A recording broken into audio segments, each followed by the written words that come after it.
Sahabat hikmah di balik kisah, Neneng Umayyah, wanita berusia 24 tahun warga Cipayung, Jakarta Timur ini ditangkap Satreskrim Polres Metro Bekasi Kota setelah membunuh Dini Nurdiana.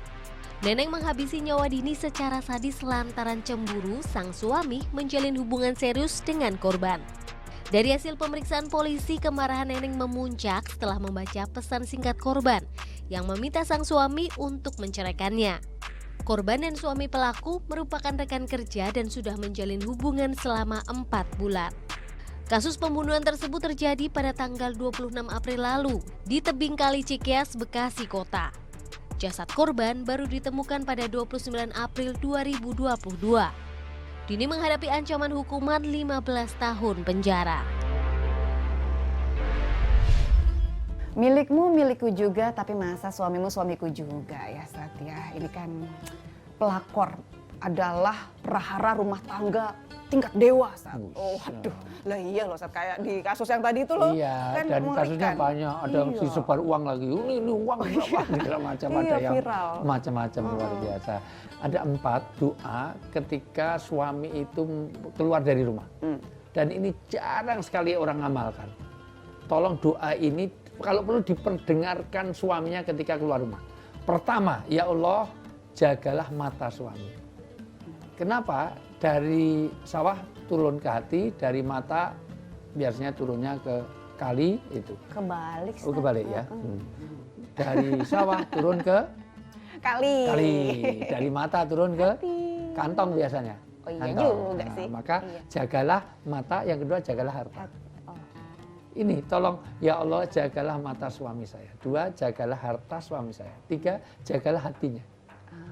Jagalah hatinya. Dan yang keempat, jagalah ketika suami keluar rumah, jagalah semua amal-amal jeleknya, rubahlah niat jeleknya dengan niat baik. Kalau suami selalu diperdengarkan itu, nanti suami pergi itu membawa doa-doa istri ini, nanti insya Allah bisa dijaga. Artinya apa? Penjagaan ini menjadi penting karena pelakor pebinor itu kan banyak sekali ya, tidak hanya di kasusnya, hampir hari-hari itu orang banyak punya affair ya, rumput tetangga lebih hijau. Ya. Sekali lagi, maka ini harus diperhatikan dari banyak aspek. Karena ini kasus bukan hanya ini, mohon maaf sebetulnya ada banyak aspek.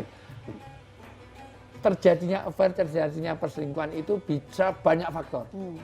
Ketidakkepuasannya di rumah, suasana di kantor, suasana ibadah yang tidak dibangun, komunikasi yang tidak beres. Makanya kalau orang sudah sampai begitu, terjadilah tadi. Ini karena sudah terjadi ya kasusnya itu. Bagaimana kalau ada orang sampai seperti itu? Sebetulnya lebih bagus preventifnya dulu.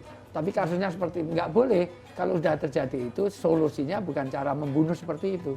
Memang dari awal ini biasanya muncul pertama, setan akan masukkan hatinya penyakit iri. Iyakumbal hasada, kata Nabi.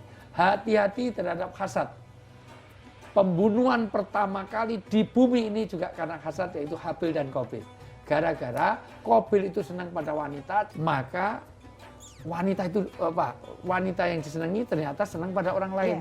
Orang lain itu dibunuh, padahal itu adiknya sendiri. Inilah gara-gara apa? Karena hubungan asmara, karena iri. Sekarang dibaca surat Al-Imran 120. Terjemahan Al-Imran 120, jika kamu memperoleh kebaikan, niscaya mereka bersedih hati. Dan segitu, kalau kamu dapat kebaikan, dia sedih hati. Apalagi ini ada saingan.